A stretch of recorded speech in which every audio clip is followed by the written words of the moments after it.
పిఎస్లో వాళ్ళు ఉన్నప్పుడు ఉండాల్సింది. దాంట్లో ఇప్పుడు రెండు ఇష్యూస్. ఒకటి ఇంతకు ముందు సార్ వచ్చి ఒక పిటిషన్ ఇచ్చి వెళ్ళిందా, ఏది ఒక 4 రోజుల క్రితం అనుకుంటా.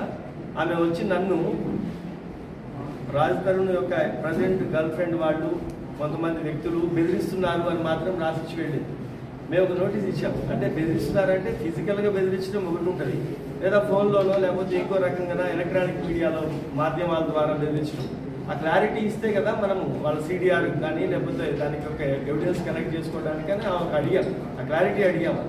అందరూ ఇప్పుడు నోటీస్ ఇచ్చారన్న నోటీస్ కాదు, ఆ క్లారిటీ లేనిది ఒక పిటిషన్ తీసుకొచ్చి ఇచ్చి వెళ్తే దాని మీద ఇన్వెస్టిగేట్ సడన్గా చేయలేము. ఇది చాలా సింపుల్ క్లారిటీ అడిగాము. దాంట్లో భాగంగానే మళ్ళీ ఈమె వచ్చి నిన్న ఒక కంప్లైంట్ ఇచ్చారు నార్సింగిలో.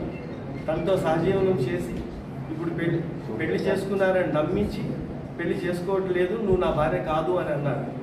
అయితే ఇప్పుడు దీంట్లో వీళ్ళిద్దరూ మీ అందరికి తెలుసు, చాలా ఎపిసోడ్స్ ఇది వాళ్ళ ఇంటర్వ్యూస్ కూడా వచ్చి ఉన్నాయి అందరికీ.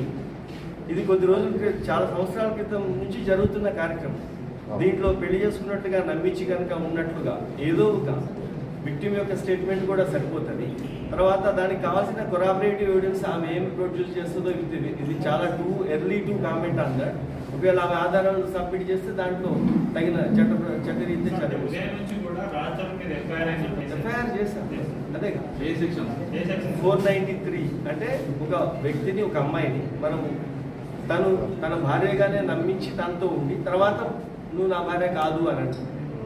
అయితే దీంట్లో ఆ ఇంటెన్షన్ ఎప్పటి నుంచి ఉంది, ముందు నుంచి ఉందా, లేకపోతే ఇప్పుడు ఏదైనా ఈ లివింగ్ రిలేషన్లో ఏదైనా గ్యాప్ వస్తే విడిపోయారా, ఇవన్నీ ఒకసారి ఇది అందరితో పబ్లిక్లో షేర్ చేసేది కాదు. ఇన్వెస్టిగేషన్ మెటీరియల్ దాంట్లో 1 to 1 కూర్చొని వాళ్ళ ఎవిడెన్స్ ఎవాల్యుయేట్ చేసి ఒకవేళ ఆ చట్టంలో ఉన్న ఇంగ్రీడియంట్స్ సెట్ అయితేనేమో యాక్షన్ తీసుకోవడం జరుగుతుంది, లేకపోతే ఆమెకి నోటీస్ ఇచ్చి తదుపరి చర్యలు తీసుకుంటారు.